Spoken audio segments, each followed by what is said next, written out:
Hello everyone, welcome to my channel. तो आज का जो हमारा टॉपिक है वो है एमाइल दुर्कheim के आत्महत्या संबंधी सिद्धांत का। तो इनका जो ये सिद्धांत है आत्महत्या का, इन्होंने अपनी पुस्तक द सुसाइड में दिया था, जो कि 1897 में प्रकाशित हुई थी। इनका जो आत्महत्या का ये अध्ययन था, इनका जो है सामाजिक तथ्य का पहला पद्धतिगत अध्ययन था। अर्थात इन्होंने आत्महत्या के ऊपर केस स्टडी किया था और इन्होंने अपने केस स्टडी में 26,000 आत्महत्याओं का अध्ययन किया था। और जो यह अध्ययन था इनका, यूरोप के सभी प्रमुख देशों में इन्होंने किया था। और इन्होंने अपने इस अध्ययन में विभिन्न समूहों के लोगों को, विभिन्न लिंग समूहों के लोगों को, विभिन्न मतलब जो विवाहित थे और अविवाहित थे, सभी को इन्होंने इसमें सम्मिलित किया था और इसी आधार पर उन सब का जो है अध्ययन किया था इन्होंने। तो देखिए, आइए देखते हैं कि सबसे पहले आत्महत्या होती क्या है। तो आत्महत्या जो है, आत्महत्या उसे कहते हैं जिसमें व्यक्ति सकारात्मक या नकारात्मक रूप से ऐसा काम करता है जिसका कि परिणाम प्रत्यक्ष या अप्रत्यक्ष रूप से उसे पता होता है कि उस कार्य को करने के बाद उसका जो शरीर है वो नष्ट हो सकता है, और ये चीज़ उसको कहीं ना कहीं प्रत्यक्ष या अप्रत्यक्ष रूप से पता होती है। तो इसको क्या कहते हैं? ऐसे कार्य को आत्महत्या कहते हैं। ठीक है। देखिए, दुर्खीम ने आत्महत्या को एक व्यक्तिगत घटना माना था जिसका कारण उन्होंने आवश्यक रूप से समाज को बताया था। ठीक है। इन्होंने बताया था कि जो आत्महत्या का कारण होता है और इसका जो निर्धारण होता है वो समाज होता है, सामाजिक संरचना होती है, जो सामाजिक शक्तियाँ होती हैं, सामूहिक शक्तियाँ होती हैं, धर्म होते हैं, ये सभी क्या है? ये सभी आत्महत्या के कारण हैं। देखिए, दुर्खीम का मानना था कि जो आत्महत्या होती है ये तनाव आदि कारणों से नहीं होती है, यह सामाजिक संरचना के कारण होती है। तो इस प्रकार दुर्खीम ने आत्महत्या का जो ये अध्ययन किया था उसमें उन्होंने बताया कि व्यक्ति का स्वयं का जो कार्य होता है वो प्रत्यक्ष या अप्रत्यक्ष रूप से उसको जीवन को नष्ट कर देता है, और ये चीज़ उसे पता होती है। और उसके सामने दो विकल्प होते हैं। एक विकल्प तो प्रत्यक्ष होता है जिसमें वह अपने आप को डायरेक्ट नुकसान पहुंचाता है, जैसे अपने आप को गोली मार ले जिससे उसका तुरंत उसका देहांत हो जाए। ऐसी आत्महत्या को उन्होंने क्या कहा था? उसको सकारात्मकता विकल्प कहा था। मतलब जो प्रत्यक्ष आत्महत्या होता है उसे तुर्खीम ने सकारात्मक विकल्प कहा था कि जो आत्महत्या करता है उसके सामने दो विकल्प होते हैं, एक प्रत्यक्ष होता है या एक अप्रत्यक्ष होता है। तो प्रत्यक्ष जो होता है वो सकारात्मक विकल्प होता है उसका। दूसरा विकल्प उन्होंने नकारात्मक या अप्रत्यक्ष बताया कि जो अप्रत्यक्ष रूप से आत्महत्या करते हैं वो जो विकल्प उनका होता है वो नकारात्मक होता है, निगेटिव होता है। और नकारात्मक विकल्प में वे क्या करते हैं?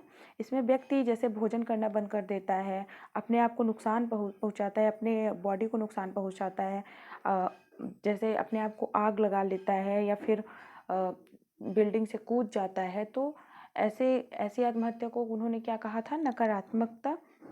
नकारात्मक आत्महत्या कहा था, नकारात्मक विकल्प कहा था।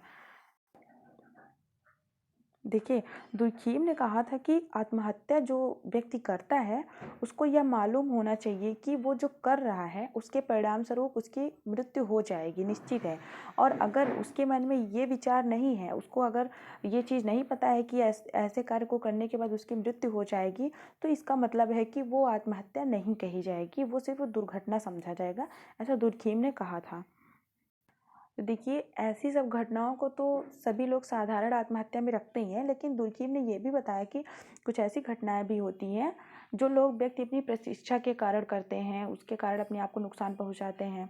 तो ऐसी आत्महत्या का वर्णन भी दुर्खीम ने अपने अध्ययन में किया था। देखिए, इसके लिए उन्होंने एक उदाहरण भी दिया था। जैसे युद्ध के किले में दुश्मन जब पूरे किले को घेर लेते थे, जैसा कि राजस्थान के चित्तौड़गढ़ किले में हुआ था, तो ऐसे में जो उनका ऐतिहासिक गौरव होता है उसको बचाने के लिए पुरुष व स्त्री जौहर प्रथा करते थे। तो इसे भी वो आत्महत्या, इससे इन्होंने ईगोइस्टिक आत्महत्या का उदाहरण दिया है। ठीक है। तो इस प्रकार दुर्खीम की जो ये पुस्तक थी द सुसाइड, ये बहुत ही महत्वपूर्ण पुस्तक मानी जाती है। और दुर्खीम का जो आत्महत्या का मेन कारण था उन्होंने सामाजिक कारण माना है। और इस प्रकार हम देखते हैं कि दुर्खीम का जो आत्महत्या संबंधी उनका अध्ययन था, जो उनका सिद्धांत था, उससे कई चीज़ें निकल कर आई थी जिसे उन्होंने बताया था। उन्होंने बताया था कि जो आत्महत्या की दर होती है वो प्रत्येक वर्ष एक सी रहती है। दूसरा उन्होंने बताया था कि गर्मियों में आत्महत्याएं अधिक होती हैं। तीसरा उन्होंने बताया कि स्त्रियों की अपेक्षा पुरुष अधिक आत्महत्याएं करते हैं। चौथा उन्होंने बताया कि आम जनता की अपेक्षा सैनिक लोग अधिक आत्महत्या करते हैं। उन्होंने उसके बाद बताया कि कम आय वालों की अपेक्षा अधिक आय वाले अधिक आत्महत्या करते हैं। उन्होंने ये भी बताया कि कैथोलिक धर्म को मानने वालों की अपेक्षा प्रोटेस्टेंट धर्म के मानने वाले अधिक आत्महत्या करते हैं। उन्होंने इसका भी अध्ययन किया कि अविवाहित विवाह विच्छेद द्वारा पृथक अथवा विधवा या विधुर लोगों में विवाहितों की अपेक्षा अधिक आत्महत्या की दर पाई जाती है। उन्होंने ये भी बताया कि जिनके यहाँ बच्चे पैदा होने के बाद मर जाते हैं या पैदा नहीं होते, ऐसे लोगों के यहाँ भी आत्महत्या अधिक पाई जाती है। तो आइए हम इसको थोड़ा डिटेल में डिस्कस करते हैं। देखिए, जो ये इनका आत्महत्या का सिद्धांत है ये बहुत ही ज़्यादा इम्पोर्टेंट है और ये हम डिटेल में डिस्कस करेंगे। वीडियो थोड़ा लंबी होगी, लेकिन प्लीज़ आप लोग वीडियो पूरा देखिएगा, जिससे कि आपको ये आत्महत्या का कॉन्सेप्ट जो है बहुत ही अच्छे से समझ में आ जाएगा। ठीक है।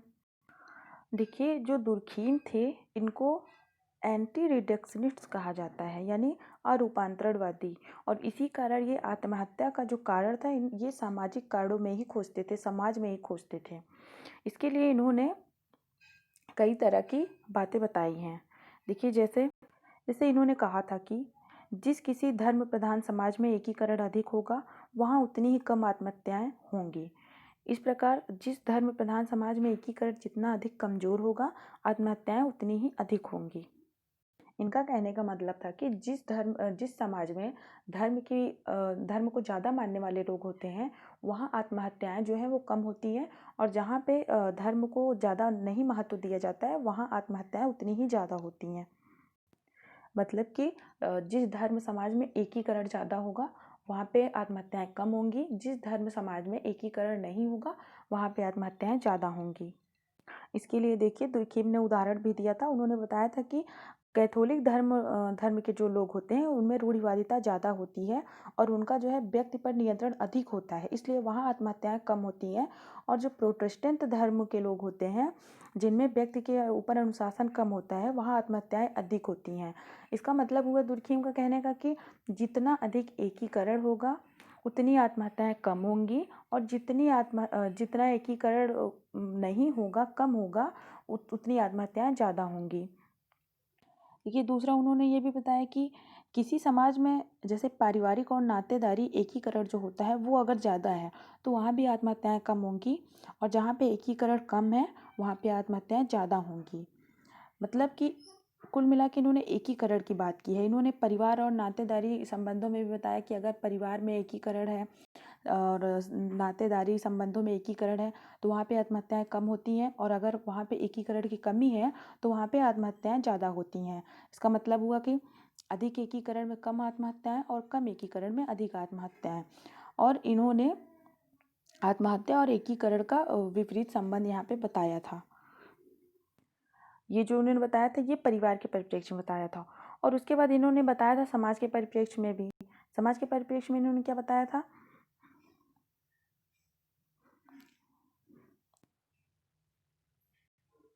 देखिए, तीसरा इन्होंने क्या बताया था कि जैसे जो समाज राजनैतिक एकीकरण और सुदृढ़ता वाले हैं उनमें आत्महत्याएं कम होती हैं।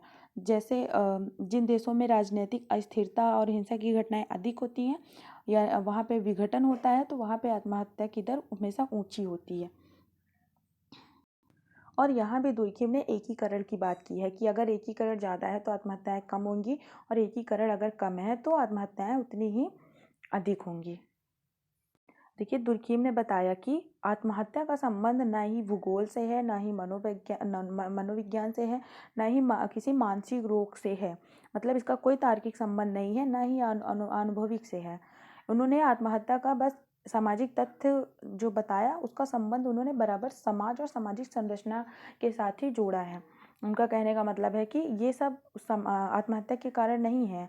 भूगोल, मनोविज्ञान या मानसिक रोग या फिर कोई तनाव, ये सब कारण नहीं है, बल्कि जो है सामाजिक संरचना है, जो समाज है वही मुख्य कारण है। और इन्होंने आत्महत्या परिवार, नातेदारी, गोत्र, जाति, वर्ग और नगर तथा शहर से सभी चीज़ों को जोड़ के इन्होंने आत्महत्या का जो अध्ययन किया है वो बताया है।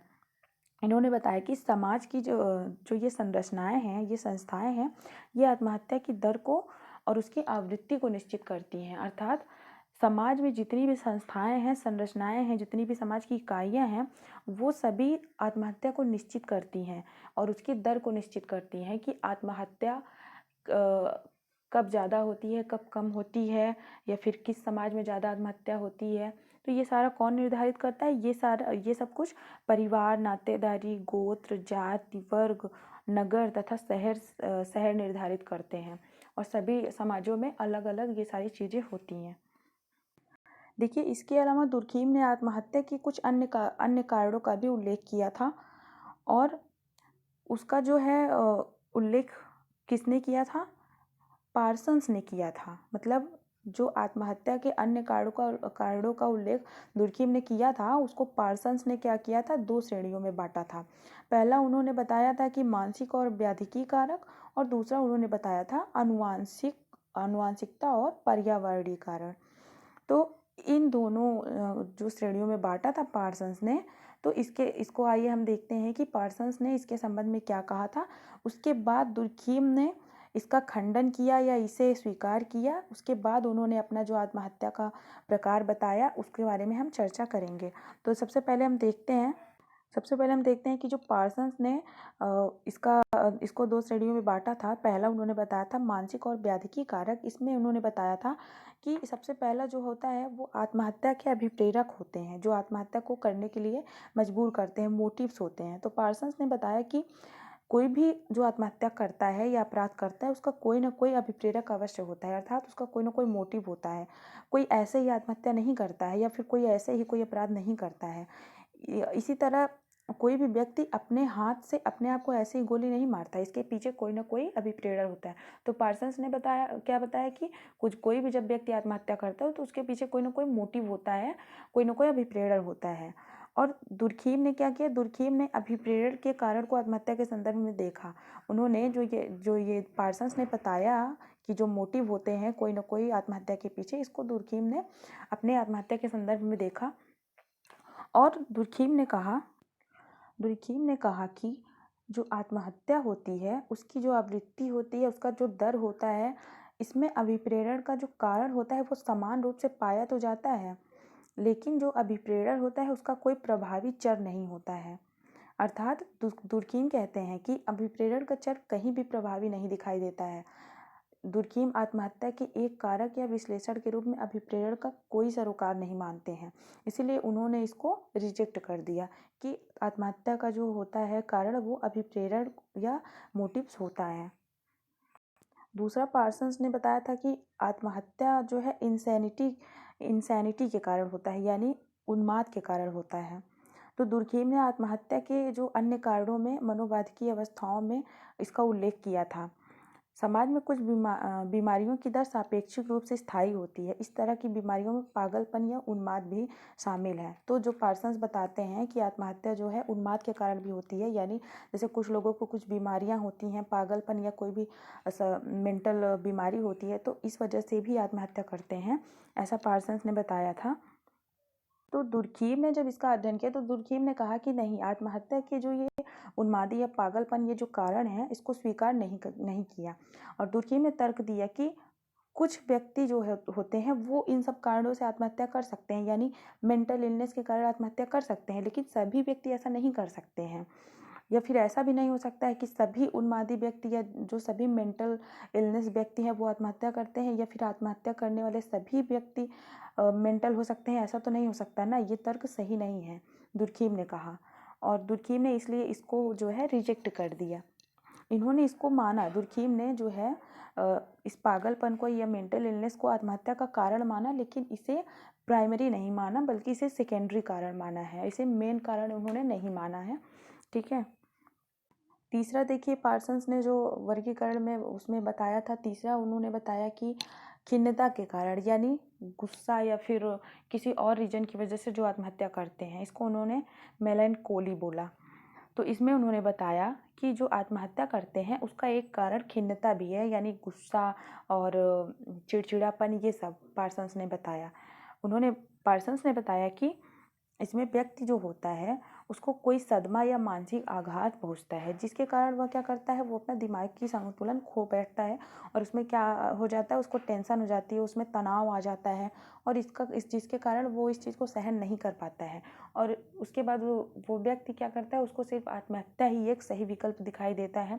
तो ऐसी स्थिति में क्या जो आत्महत्या करता है व्यक्ति, उसे क्या कहा गया है, उसे आत्महत्या का जो है खिन्नता का कारण या फिर मेलनकोली बोला गया है कि जो व्यक्ति मतलब अ, अपने से आत्महत्या करता है गुस्से में या चिड़चिड़ापन में या किसी चीज़ को बर्दाश्त नहीं कर पाता है, तो ऐसी आत्महत्या को इन्होंने बोला है।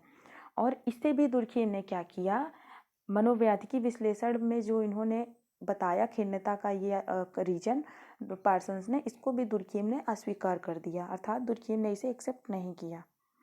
देखिए अगला है चौथा जो उन्होंने बताया था पार्सन्स ने कि कभी कभी आत्महत्या का कारण प्रेत बाधा भी होता है, भूत प्रेत बाधा, ऑब्सेसिव। जब कोई व्यक्ति ऑब्सेसिव हो जाता है किसी चीज़ से तब वो आत्महत्या कर लेता है, ये भी एक मनोवैज्ञिक कारण है। व्यक्ति के दिमाग में कोई ना कोई मानसिक ग्रंथि पैदा हो जाती है। दुर्खिम ने इस कारण को आत्महत्या के कारण के रूप में नहीं स्वीकार किया, इसे भी उन्होंने अस्वीकार कर दिया। उसके बाद पार्सन्स ने बताया था कि इम्पल्सिव आत्महत्या के कारण होते हैं, यानी आवेगात्मक, यानी व्यक्ति कभी कभी आवेग में आकर भी आत्महत्या कर लेता है, इसको भी पार्सन्स ने बताया। और इस जो आवेगात्मक कारण है इसे भी मनोवैज्ञानिक माना। और इस जो भावना में कभी कभी व्यक्ति क्या करता है, आवेग में आके उस या फिर इरिटेशन बना देता है, मतलब व्यक्ति आवेग में आके कभी कभी आत्महत्या कर लेता है, तो इसे पार्सन्स ने आवेगात्मक आत्महत्या का कारण माना था। देखिए इन सब जितना वर्णन पार्सन्स ने किया था, इन सबको दुर्खिम ने उसका अध्ययन किया और उसके बाद उसको स्वीकार किया, अस्वीकार किया। उसके बाद दुर्खिम ने कहा कि ये जितने मनोचिकित्सक, मनोवैज्ञानिक, इन सब ने जो भी वैयक्तिक अध्ययन किया है आत्महत्या का, वे इस निष्कर्ष पर पहुंचते हैं कि इन आत्महत्याओं का कारण मानसिक बीमारी है।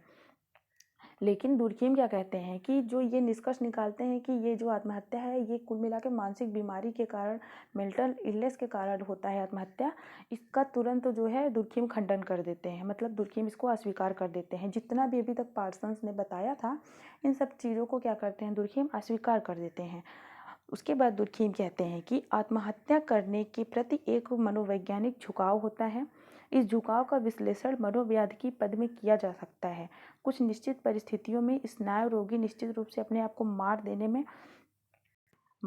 में क्षमता रखते हैं, इस अवस्था में होते हैं कि वो अपने आप को मार देते हैं।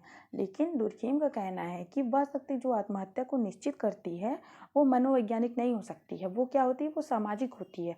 मतलब जितने भी अभी तक पार्सन्स ने जिसकी जिसकी चर्चा की उसे जो है दुर्खिम मानते तो हैं कि हाँ ये क्या कहते हैं, ये सारे जो है कारण ये मनोव्याधि है, मतलब इनकी वजह से व्यक्ति आत्महत्या तो करता है। लेकिन इसे दुर्खिम ने आत्महत्या के निश्चित कारण नहीं माने हैं। जो ये इन्होंने मनोवैज्ञानिक बताया है, मतलब ये जो मनोवैज्ञानिक कारण जितने भी पार्सन्स ने बताए हैं, व्याधिकी कारण बताए हैं, ये सारे क्या करते हैं, ये आत्महत्या को निश्चित नहीं करते हैं। इनकी वजह से कुछ लोग आत्महत्याएं करते हैं लेकिन सभी ऐसा नहीं करते हैं। इसके विपरीत दुर्खिम ने जो है आत्महत्या के निश्चित कारण किसको माना है, उन्होंने समाज को माना है, सामाजिक को माना है। तो उसके बाद जो है उन्होंने अपना सिद्धांत आगे दिया। कुल मिला के इन सब का जो निष्कर्ष दुर्खिम ने निकाला उसके आधार पर दुर्खिम ने बताया कि किसी भी सामान्य समाज में आत्महत्या को मनोवैज्ञानिक या मनोवैज्ञिक कारणों के संदर्भ में व्याख्या नहीं कर सकते हैं। उन्होंने बताया कि आत्महत्या की व्याख्या आनुवंशिकता और पर्यावरण के कारकों पर नहीं की जा सकती है। उन्होंने बताया कि आत्महत्या की व्याख्या जो है अनुकरण द्वारा भी होना संभव नहीं है। और उन्होंने बताया कि आत्महत्या जो है निश्चित रूप से एक सामाजिक प्रघटना है, लेकिन इसके कारणों की खोज समाज में ही होनी चाहिए। सामाजिक पर्यावरण द्वारा आत्महत्या जो है वो समुचित व्याख्या संभव नहीं है। मतलब इनका कहने का है कि अगर हम आत्महत्या का कारण पर्यावरण में ढूंढेंगे तो ये पूरी तरीके से संभव नहीं है। दूसरे शब्दों में कहें तो दुर्खिम के अनुसार आत्महत्या की जो व्याख्या है वो सामाजिक कारकों जैसे सामाजिक सुदृढ़ता, सामूहिक चेतना, सामूहिक प्रतिनिधान और मानकहीनता यानी एनोमी के संदर्भ में की जानी चाहिए। तो इसके बाद जो है दुर्खिम के जो आत्महत्या के समाजशास्त्री सिद्धांत थे उन्होंने इसके कुछ लक्षण बताए हैं। तो देखिए दुर्खीम के जो आत्महत्या के संबंध में समाजशास्त्री सिद्धांत थे उसके लक्षण दुर्खीम ने क्या क्या बताया है। दुर्खीम ने बताया कि समाज में जितना अधिक धार्मिक एकीकरण होगा उतनी ही आत्महत्या की दर कम होगी। समाज में जितना अधिक स्थानीय या घरेलू एकीकरण होगा आत्महत्या की दर उतनी ही कम होगी। उन्होंने बताया कि समाज में जितना अधिक राजनीतिक एकीकरण होगा उतनी ही आत्महत्या की दर कम होगी। उन्होंने बताया कि आत्महत्या एक एकीकरण और सुदृढ़ता में विपरीत संबंध है और उन्होंने इसके लिए सूत्र भी बताया था सहसंबंध विपरीत सहसंबंध को स्पष्ट करने के लिए। उन्होंने बताया था कि जैसे न्यूनतम आत्महत्या की दर है तो ये कब होगा न्यूनतम आत्महत्या की दर, जब अधिकतम एकीकरण प्लस अधिकतम सामाजिक सुदृढ़ता होगा तो क्या होगी आत्महत्या की दर कम होगी। और इन्होंने बताया कि जब न्यूनतम एकीकरण प्लस न्यूनतम सामाजिक सुदृढ़ता ज़्यादा होगी तो अधिकतम आत्महत्या की दर होगी। तो इसके लिए उन्होंने एक सूत्र भी बताया था। देखिए जो है इस नोट्स में ये बहुत शॉर्ट में नोट्स है लेकिन मैं जो डिटेल में डिस्कस कर रही हूँ इसको आप लोग थोड़ा ध्यान से सुनिएगा तो अच्छे से समझ में आ जाएगा। और अभी हम आगे दुर्खीम ने जो अपना खुद का जो इन सब खंडन के बाद अपना जो खुद का सिद्धांत दिया उसके बारे में हम डिस्कस करेंगे। तो देखिए इन सब चीज़ों के बाद दुर्खीम ने जो है आत्महत्या के आंकड़ों को सांख्यिकी विश्लेषण द्वारा देखा। मतलब उन्होंने जो आत्महत्या का अध्ययन किया उसे आंकड़ों के आधार पर किया और उसका सांख्यिकी विश्लेषण प्रस्तुत किया। उन्होंने आंकड़ों के आधार पे ही आत्महत्या के 3 प्रकार बताए। मतलब इसके पहले जितना भी पार्सन्स ने आत्महत्या के कारण बताए थे या आत्महत्या के प्रकार बताए थे उसका सब दुर्खीम ने खंडन कर दिया था। उसके बाद दुर्खीम ने अपना स्वयं का जो है आत्महत्या के आंकड़ों के आधार पर आत्महत्या के प्रकार को बताया और उसके कारणों की चर्चा की है। तो देखिए सबसे पहले उन्होंने जो बताया था आत्महत्या के प्रकार, उन्होंने बताया था अहमवादी आत्महत्या यानी ईगोइस्टिक सुसाइड। दूसरा उन्होंने बताया था परार्थवादी आत्महत्या यानी अल्ट्रिस्टिक सुसाइड। तीसरा उन्होंने बताया था मानकहीनता प्रतिमानहीनता मूलक आत्महत्या या फिर ऐच्छिक परमार्थी आत्महत्या जिसको बोलते हैं एनॉमी सुसाइड या फिर ऑप्शनल अल्ट्रिस्टिक सुसाइड। ठीक है, तो उन्होंने ये 3 प्रकार की आत्महत्या बताया था।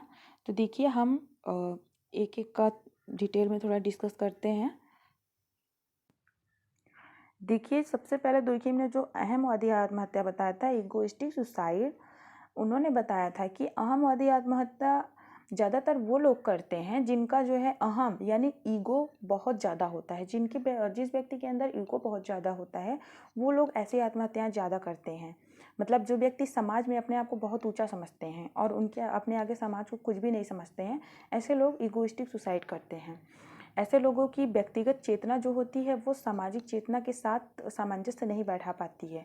ऐसा जो व्यक्ति होता है वो समाज समुदाय समूह के सामूहिक जीवन से मुक्त होता है। अर्थात मतलब उसको इन सब चीज़ों में इंटरेस्ट नहीं होता है, वो सिर्फ अपने आप को ही सब कुछ समझता है।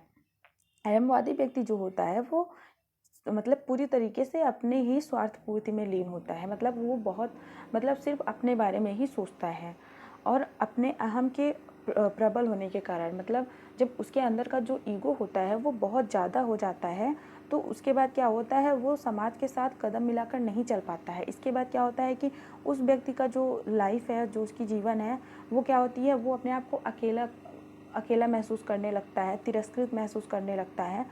तो उसका जो है समाज के ऊपर कोई नियंत्रण नहीं रह जाता है। अर्थात उसको कोई फ़र्क नहीं पड़ता है कि समाज में क्या हो रहा है क्या नहीं हो रहा है, क्योंकि वो सिर्फ अपने आप को ही सब कुछ समझता है, समाज को कुछ भी नहीं समझता है। तो उसके बाद फिर उसका परिणाम क्या होता है कि वो व्यक्ति जो है समाज में रहकर भी अपने आप को अकेला ही महसूस करता है। तत्पश्चात फिर उसकी जो मानसिक स्थिति होती है, जब व्यक्ति के जो समूह के उद्देश्य होते हैं वो सब भिन्न भिन्न हो जाते हैं। मतलब उसकी जो मानसिक स्थिति है, उसकी जो यथार्थ स्थिति है और समूह का जो उद्देश्य है वो एकदम अलग होता है।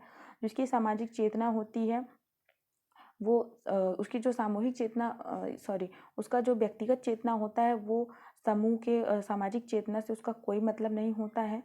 तो ऐसे व्यक्ति को क्या लगता है कि समाज में या और उसके बीच में कोई संबंध नहीं है और वह अपने आप को एकदम अकेला महसूस करता है। तो उसके पास आत्महत्या के अलावा कोई विकल्प नहीं रह जाता है। तो जिसके कारण वह आत्महत्या कर लेता है, अपने आप को एकदम अकेला महसूस करता है जब समाज से एकदम अलग, तो ऐसी आत्महत्या को इगोइस्टिक सुसाइड कहते हैं, या फिर कभी कभी इसे स्वार्थपरक आत्महत्या भी कहते हैं। मतलब व्यक्ति अपने स्वार्थ में आके आत्महत्या करता है। और ये जो अहमवादी आत्महत्या है, दुर्खीम ने बताया कि ये जो अहमवादी आत्महत्या है ये ज़्यादातर पूरे यूरोप में देखने को मिलती है। और उन्होंने जो है अहमवादी आत्महत्या के 4 मुख्य कारण भी बताए थे। उन्होंने बताया था कि इसका मुख्य कारण है धार्मिक, दूसरा उन्होंने बताया शिक्षा, तीसरा उन्होंने बताया सामाजिक पर्यावरण यानी परिवार, विवाह, और चौथा उन्होंने बताया कि राजनीतिक अवस्था। तो देखिए, धर्म के बारे में उन्होंने क्यों बताया कि धर्म इसका मुख्य कारण है अहमवादी आत्महत्या का। तो उन्होंने बताया कि जो कैथोलिक, प्रोटेस्टेंट और यहूदी धर्म हैं, जो कि यूरोप के मेन 3 धर्म हैं, इन इन तीनों धर्मों का दुर्खीम ने अध्ययन किया, और दुर्खीम ने पाया कि प्रोटेस्टेंट धर्म की तुलना में कैथोलिक और यहूदी धर्मों में आत्महत्या की दर बहुत थोड़ी है। दुर्खीम धर्म और आत्महत्या के इन आंकड़ों का तुलनात्मक अध्ययन प्रस्तुत करते हैं। दूसरा कारण उन्होंने आत्महत्या और शिक्षा का बताया, यानी शिक्षा के कारण अहमवादी आत्महत्या कैसे होती है। तो उन्होंने अहमवादी आत्महत्या और शिक्षा में भी सहसंबंध पाया, और उन्होंने बताया कि क्या कहते हैं, जैसे जो लोग ज़्यादा पढ़ लिख लेते हैं तो उसके बाद क्या होता है, वो समाज के जो नियम कानून जो भी होते हैं उसको नहीं मानते हैं, उनमें जो है वो चीज़ें कम हो जाती हैं, तो जिसके कारण वो सिर्फ अपने आप को ही सब कुछ समझते हैं और उनमें अहम आ जाता है, ईगो आ जाता है, तो इस कारण से भी वो आत्महत्या करते हैं। अर्थात कहने का मतलब है कि जो लोग ज़्यादा पढ़ लिख लेते हैं, उन्होंने बताया कि जैसे यहूदियों में अकादमिक जीवन पद्धति अपनाने की परंपरा रही है, यानी यहूदी जो थे वो क्या कहते हैं, ज़्यादा पढ़ लिख लेते थे, उनमें ज़्यादा प्रबल बुद्धि हो जाती थी, तो इससे क्या होता था, समाज के प्रति उनका जो विश्वास था वो कमज़ोर हो जाता था। और जो उन्होंने अध्ययन किया था दुर्खीम ने, उस आंकड़े के आधार पर बताते हैं कि अधिक शिक्षा या ज्ञान की प्राप्ति के परिणाम स्वरूप ही आत्महत्या करने की प्रवृत्ति को बढ़ावा मिलता है। यानी दुर्खीम का कहना है कि स्त्रियों की तुलना में पुरुष आत्महत्या अधिक करते हैं। मतलब आत्महत्या और शिक्षा के बाद दुर्खीम ने यह भी बताया कि पुरुषों की तुलना में स्त्रियों की तुलना में पुरुषों में आत्महत्या करने की दर अधिक होती है। स्त्रियों में पुरुषों की तुलना में शिक्षा थोड़ी होती है। स्त्रियों में पुरुषों की तुलना में शिक्षा थोड़ी होती है, वे रूढ़िवादी होती हैं और उनके लिए जो है धर्म ही सब कुछ होता है और उसी आधार पे वो चलती हैं। तो दुर्खीम का कहना था कि जब कभी व्यक्ति समूह की सुदृढ़ता से अलग थलग हो जाता है तो वो अहमवादी आत्महत्या के निकट पहुंचता है। अर्थात दुर्खीम का कहने का मतलब है कि यदि जिनके पास शिक्षा की कमी होती है वो रूढ़िवादी होते हैं, वे समाज के सभी नियमों, कानूनों, धर्म, परंपराओं, हर चीज़ को मानते हैं। तो इससे क्या होता है कि वो सामाजिक नियमों, कानूनों से बंधे हुए होते हैं और वे आत्महत्या कम करते हैं। बल्कि जो ज़्यादा पढ़े लिखे लोग होते हैं तो उनके अंदर क्या होता है, ज़्यादा पढ़ने लिखने के बाद उनके अंदर जो है अहम की भावना आ जाती है। वे सामाजिक रीति रिवाजों, इन सब चीज़ों को जो है नहीं मानते हैं, विश्वास नहीं करते हैं, या फिर उनका जो विश्वास कम हो जाता है, तो इसलिए उनके अंदर जो है ईगो आ जाता है। तो वो कहीं न कहीं समाज से अलग हो जाते हैं और उसके बाद इगोइस्टिक सुसाइड किसी परिस्थिति में कर लेते हैं। तीसरा, दुर्खीम ने आत्महत्या और सामाजिक पर्यावरण का संबंध बताया था, यानी सामाजिक पर्यावरण के कारण अहमवादी आत्महत्या कैसे होती है। तो दुर्खीम ने बताया कि आत्महत्या और भौतिक पर्यावरण में कोई सहसंबंध नहीं पाया जाता है। दुर्खीम ने जो अध्ययन किया उसके बाद उन्होंने बताया कि भौतिक पर्यावरण और आत्महत्या में कोई सहसंबंध नहीं पाया जाता है। लेकिन दुर्खीम उन्होंने जो आंकड़े एकत्रित किए थे उसके आधार पर उन्होंने बताया कि सामूहिक पर्यावरण में उन्होंने परिवार और विवाह को सम्मिलित किया है। इसका निष्कर्ष उन्होंने निकाला कि जो है विवाहित व्यक्तियों की अपेक्षा अविवाहित व्यक्तियों में आत्महत्या की दर थोड़ी होती है। देखिए, विवाहितों में आत्महत्या अधिक होने का कारण परिवार में व्याप्त टूटना होता है। यानी जो विवाहित होते हैं, परिवार में जो कलह होती है उसकी वजह से परिवार टूट जाता है, या फिर जब पति पत्नी में सामंजस्य नहीं बैठता है, तनाव की स्थिति पैदा हो जाती है, तब क्या होता है, तब अहमवादी आत्महत्या की प्रवृत्ति जो है बढ़ जाती है। और दुर्खीम ये भी बताते हैं कि विवाहित व्यक्तियों की तुलना में विधुर आत्महत्या अधिक करते हैं, यानी जिनकी पत्नी मर गई है या फिर जिनके पति मर गए हैं, विधवा या विधुर, तो वो आत्महत्याएं ज़्यादा करते हैं। इसका क्या कारण होता है कि जो ऐसे व्यक्ति होते हैं वो एकदम मतलब अपने आप को अकेला महसूस करते हैं, एकदम छूटे हुए होते हैं, एकांकी जीवन बिताते हैं।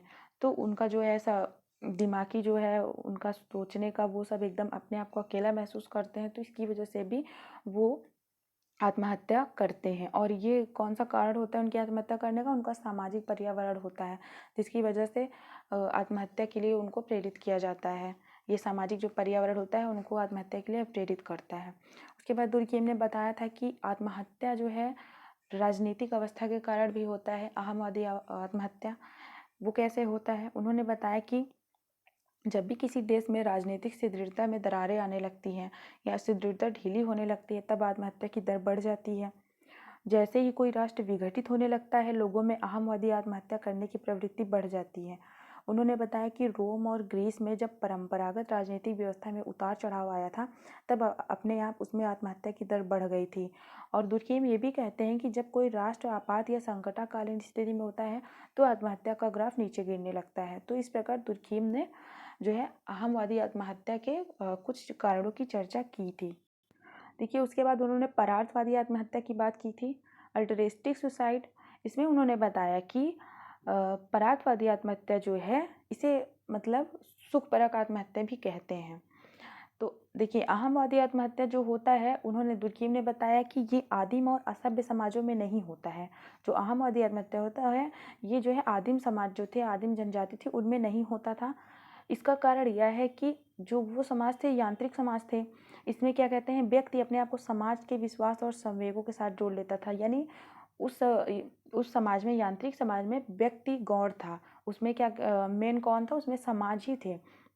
उनकी जो पहचान थी वो समाज से ही होती थी। और इन समाजों में जो व्यक्ति होता था वो गुमनाम था, मतलब उसका कोई स्थान, उसका मेन स्थान नहीं था, समाज का मुख्य स्थान था। इसी कारण उस समाज में क्या होता था, अहमवादी आत्महत्या नहीं होती थी। लेकिन इन समाजों में जो आत्महत्या होती थी वो क्या होता था, वो परार्थवादी आत्महत्या होती थी। यानी अहमवादी आत्महत्या नहीं होती थी, क्योंकि वहाँ पे व्यक्ति का स्थान गौण था, समाज ही मुख्य था, और लोग सामाजिक रीति रिवाजों, धर्मों, नियमों, कानूनों से बंधे हुए होते थे, और समाज ही उनके लिए सब कुछ होता था। तो वो अहमवादी आत्महत्या नहीं करते थे। लेकिन वहाँ जो आत्महत्या होती थी वो परार्थवादी होती थी। यानी परार्थवादी जो आत्महत्या थी उसकी विवेचना दुर्कहेम दो आधारों पर करते हैं, दो दृष्टांतों द्वारा करते हैं। दुर्कहेम कहते हैं कि जब भी पति की मृत्यु के बाद स्त्री विधवा हो जाती है, तब परंपरा से समाज इस विधवा से यह अपेक्षा करता है कि वह अपने पति के साथ चिता में जल मरे। यह कहा जाता है कि पति के साथ जल मरने का निर्णय पत्नी लेती है, लेकिन ऐसा नहीं होता है। इसमें क्या होता है, जो समाज होता है वो ही क्या कहते हैं, उसका निर्णय होता है। अप्रत्यक्ष रूप से समाज का ही निर्णय होता है, उस महिला का निर्णय नहीं होता है। तो ये क्या होता है, ये परार्थवादी आत्महत्या होता है, जिसका मेन कारण कौन होता है, समाज होता है। और जैसे उन्होंने एक और उदाहरण बताया कि सती होना क्या था, ये भी आत्महत्या ही है, जो मध्यकालीन युग में स्त्रियां करती थी। और उसके बाद ये भी आत्महत्या का एक प्रकार ही है। इसके अलावा उन्होंने एक और उदाहरण दिया था जहाज के कैप्टन का, जो मतलब अपने नुकसान को सहन न कर सकने के कारण स्वयं की ही हत्या, मतलब आत्महत्या कर लेता है। तो ऐसे परार्थवादी आत्महत्या के कुछ उदाहरण दुर्कहेम ने दिए थे। और दुर्कहेम ने बताया था कि यांत्रिक समाजों में परार्थवादी आत्महत्याएं अधिक होती हैं, क्योंकि वहाँ पे समाज का ही मुख्य स्थान होता है, और लोग क्या कहते हैं, ऐसी आत्महत्याएं आदिकालीन समाज में या फिर पहले के उसमें होती थी, जैसे कुछ प्रथा थी। और ये सारे उदाहरण उन्होंने दिए थे। और उन्होंने ये भी बताया था कि आदिम या आंतरिक समाज जो थी उनमें जो आत्महत्याएं होती थी, और जो शहरों या सभ्य समाजों में आत्महत्याएं होती थी, यानी अहमवादी आत्महत्याएं, इन दोनों में भिन्नता है। तो दुर्कहेम ने जो आत्महत्या की जो उन्होंने श्रेणी बताई थी, उसमें उन्होंने तीन मुख्य बातें बताई थी परार्थवादी आत्महत्या में, कि कब होती हैं परार्थवादी आत्महत्याएं। जैसे कोई आत्महत्या है, कोई व्यक्ति है, जैसे वो वृद्ध हो गया है, बीमार हो गया है, तो वो उस दहलीज पे पहुंचने से पहले ही आत्महत्या कर लेता है, तो ये क्या होता है, परार्थवादी आत्महत्या हो जाता है। दूसरा उन्होंने बताया था कि जैसे अपने पति की मृत्यु के बाद आत्महत्या, तो ये सती और जौहर प्रथाओं में होता था, ये भी परार्थवादी आत्महत्या है।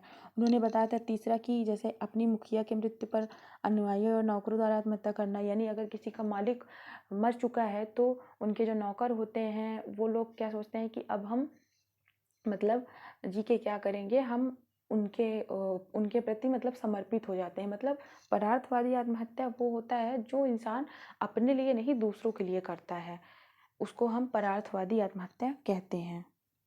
तो परार्थवादी आत्महत्या में जो व्यक्ति ऐसा निर्णय करता है वो उसके स्वयं का होता है, और ऐसी परिस्थितियों में आत्महत्या करना वो अपना धर्म समझता है। दुर्कीम कहते हैं कि इन आत्महत्याओं के पीछे बहुत बड़ा उद्देश्य अपने धर्म का पालन करना, और यदि कोई इस धर्म का पालन नहीं करता है तो समाज किसी न किसी रूप में दंड अवश्य देता है। समाज का दबाव और प्रभाव इन सब आत्महत्याओं के पीछे शक्तिशाली कारक है। दुर्कीम ने ये बताया कि जो ये परार्थवादी आत्महत्या होता है, इसका जो है कारक पूरी तरीके से समाज का दबाव और प्रभाव ही होता है। ऐसी आत्महत्याएं समाज द्वारा थोपी गई आत्महत्याएं होती हैं, जो व्यक्ति अपनी मर्जी से तो करता है लेकिन जो है दूसरों की वजह से करता है, दूसरों के प्रति करता है। दुर्खीम समाज के दबाव के कारण की गई आत्महत्याओं को परार्थवादी आत्महत्या कहते हैं। और इन आत्महत्याओं में क्या होता है, व्यक्ति का स्थान बहुत ही गौण होता है, मतलब व्यक्ति का कोई स्थान ही नहीं होता है, जो भी होता है वो समाज का होता है। और ऐसी आत्महत्याएं जो होती हैं इनमें सामाजिक सुदृढ़ता अधिक होती है और परार्थवादी आत्महत्याओं की दर को बढ़ाती है। मतलब सामाजिक सुदृढ़ता अधिक है तो परार्थवादी आत्महत्याओं की दर बढ़ेगी, और आदिम समाजों में यह सुदृढ़ता अधिक होती है, इस कारण आदिम समाजों में परार्थवादी आत्महत्या अधिक होती है। और दुर्कीम ने बताया कि जिन समाजों में सामाजिक सुदृढ़ता अधिक नहीं होती है, ढीली ढाली होती है, वहाँ पे परार्थवादी आत्महत्या की दर निम्न होती है और वहाँ पे व्यक्तिवाद प्रभावित होता है। परार्थवादी आत्महत्या से संबंधित विश्लेषण को देने के बाद दुर्कीम ने कुछ तथ्यों को बताया था। वे कहते हैं कि अधिकारियों की अपेक्षा सामान्य सैनिकों में आत्महत्या करने की दर अधिक होती है, और इसको उन्होंने परार्थवादी आत्महत्या बताया था। उदाहरण के लिए उन्होंने बताया था कि साइगॉन के बौद्ध भिक्षुकों ने अपने देश के लिए आत्मदाह किया था, या फिर स्वतंत्रता आंदोलन में या किसी युद्ध में जब व्यक्ति अपनी जीवन लीला को ख़त्म कर लेता है तो ये परार्थवादी आत्महत्या है, यानी अपने अपने स्वयं के शरीर को नष्ट करता है, किसके लिए, दूसरों के लिए, दूसरों के प्रभाव में या फिर दूसरों के दबाव में आके। परार्थवादी आत्महत्या की प्रवृत्ति जो होती है वो सामान्यतः विकसित देशों में नहीं देखने को मिलती है। क्यों नहीं मिलती है? क्योंकि इन देशों में जो है व्यक्तिवादिता ज़्यादा होती है और लोग अपने ही सिद्धि में लगे हुए होते हैं, मतलब वो अपने ही स्वार्थ में लगे हुए होते हैं और वो समाज को ज़्यादा इम्पोर्टेंस नहीं देते हैं, इसलिए वहाँ पे परार्थवादी आत्महत्या देखने को नहीं मिलती है। और तुर्की ने ये भी बताया कि जो अविकसित देश होते हैं, जो आदिम समाज होते हैं, उन समाजों में आत्महत्या का परार्थवादी रूप ज़्यादा देखने को मिलता है। और देखिए इस प्रकार जो तीसरा उन्होंने बताया था आत्महत्या का प्रकार, वो कौन सा था, एनॉमी सुसाइड, यानी मानक शून्यता या प्रतिमानहीनता मूलक आत्महत्या। उन्होंने बताया था कि आत्महत्या के आदर्श प्रारूप का तीसरा प्रकार प्रतिमानहीनता मूलक आत्महत्या है। सामाजिक जीवन में अत्यधिक विभेदीकरण, विशिष्टीकरण तथा श्रम विभाजन के कारण जैविकी सुदृढ़ता की स्थिति में अपेक्षित सामाजिकता, सामूहिक चेतना और प्रकार्यात्मक निर्भरता की क्षमता का अभाव हो जाता है। व्यक्ति इन परिस्थितियों में समाज से अलग थलग पड़ जाता है, तो दुर्कीम इसे प्रतिमानहीनता या मानक शून्यता की स्थिति कहते हैं। दुर्कीम कहते हैं कि आधुनिक समाजों में सामान्य रूप से पाई जाने वाली यह प्रतिमानहीनता मूलक आत्महत्या, जिसे दुर्कीम ने एनॉमी कहा था, बहुत ही ज़्यादा रोचक है, यानी बहुत ही इंटरेस्टिंग है, क्योंकि दुर्कीम ने जो आंकड़े एकत्र किए थे आत्महत्या की आवृत्ति को, उसमें उन्होंने बताया था कि सहसंबंध जो होते हैं, आंकड़ों आत्महत्या की जो आवृत्ति होती है और जो आर्थिक संकट होते हैं उसमें सहसंबंध पाया जाता है। दुर्कीम बताते हैं कि आर्थिक संकट की अवधि में इससे अधिक रोचक अत्यंत समृद्धि में आत्महत्या की दर बढ़ जाती है, यानी आर्थिक कठिनाइयों में और आर्थिक समृद्धि में आत्महत्याएं अधिक होती हैं। यानी जब भी कहीं पे किसी देश में या किसी समाज में आर्थिक कठिनाइयाँ उत्पन्न होती हैं या फिर आर्थिक समृद्धि उत्पन्न होती है तो वहाँ पे आत्महत्याएं अधिक होती हैं। और इसके लिए दुर्खीम ने बताया कि सामाजिक अशांति के समय में आत्महत्या की दर बढ़ जाती है। उन्होंने बताया कि महान घटनाओं के समय, जैसे कि युद्ध होता है या फिर कुछ और चीज़ें हैं, तो वहाँ पे आत्महत्या की दर न्यून हो जाती है, यानी कम हो जाती है। तो इस अवधारणा को दुर्कीम ने श्रम विभाजन के काम में भी लिया था, यानी जो उनकी एनॉमी की धारणा थी उसको उन्होंने श्रम विभाजन में भी बताया है। दुर्कीम ने सामाजिक अपने सामाजिक उसमें धारणा में दुर्कीम ने बताया है कि जो एनॉमी की धारणा है वो केंद्र बिंदु है। उनकी प्राथमिक रुचि जो थी वो थी औद्योगिक समाजों में थी, और उन्होंने बताया कि अनोमिक आत्महत्या वह प्रकार है जो आर्थिक संकट से बढ़ता है। इस प्रकार वह जिसकी आवृत्ति विवाह विच्छेद में देखने को मिलती है। तो कुल मिला के उन्होंने बताया कि एनोमी सुसाइड कब होती है, जब आर्थिक संकट बढ़ता है तो वहाँ पे एनोमी सुसाइड होती है। इस प्रकार दुर्खीम ने अपने इन 3 आत्महत्याओं के प्रकारों की चर्चा की थी और इसमें उन्होंने बताया था। अब इसको देखिए, इन शॉर्ट में देखते हैं तो जो सबसे पहले होता है अहमवादी आत्महत्या, ये वस्तुतः समाज के प्रति उदासीनता है। परार्थवादी आत्महत्या क्या है, इसमें व्यक्ति में मनोविकार आ जाता है। और एनोमी आत्महत्या का क्या होती है, जिसमें व्यक्ति विरक्त हो जाता है, चिड़चिड़ा बन जाता है, उसे लगने लगता है कि आधुनिक जीवन में उसका अस्तित्व किसी मतलब का नहीं रह गया है। तो इस प्रकार ये 3 आत्महत्याओं की चर्चा इन्होंने किया था। इन शॉर्ट में देखें तो जो दुर्कीम का कहना था कि मनुष्य जीवन तर्क प्रधान है और यह तर्क बुद्धि ही नैतिकता है। और उन्होंने जो अपनी आत्महत्या की रचना की थी उसको 3 खंडों में बांटा था। पहले खंड में उन्होंने देखिए बताया क्या था, आत्महत्या के निश्चित सामाजिक कारकों का उल्लेख किया था, जिसे अभी हम लोगों ने डिस्कस किया। उसके बाद दुर्कीम आत्महत्या के तत्कालीन प्रचलित कारकों जैसे मनोवैज्ञानिक, आनुवांशिक और भौगोलिक को अस्वीकार किया।